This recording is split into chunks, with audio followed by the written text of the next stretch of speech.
చంద్రబాబు పోలవరం ప్రాజెక్టుకి సంబంధించి మరిన్ని డీటెయిల్స్ మా ప్రతినిధి కిరణ్ అందిస్తారు. కిరణ్. ఏలూరు జిల్లా పోలవరం ప్రాజెక్టులో రాష్ట్ర ముఖ్యమంత్రి నారా చంద్రబాబు నాయుడు గారు ఈ రోజు పర్యటన ప్రాజెక్టును ప్రత్యక్షంగా పరిశీలించనున్నారు.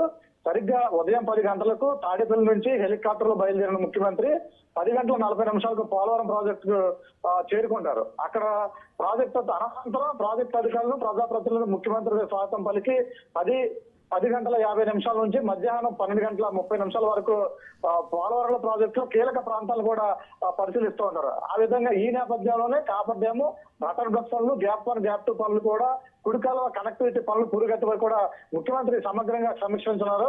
అనంతరం మధ్యాహ్నం 12 గంటల 35 నిమిషాలకు ప్రాజెక్ట్ సైట్ లోని గెస్ట్ హౌస్ కు చేరుకున్న ముఖ్యమంత్రి 1 గంట 35 నిమిషాల వరకు ఉన్నతాధికారులతో సమీక్ష కూడా నిర్వహించున్నారు. అనంతరం మధ్యాహ్నం 2 గంటల నుంచి 2 గంటల 30 నిమిషాల వరకు మీడియా ప్రతినిధులతో కూడా ప్రెస్ మీట్ ఏర్పాటు చేసినట్టుగా సమాచారం అందుతుంది.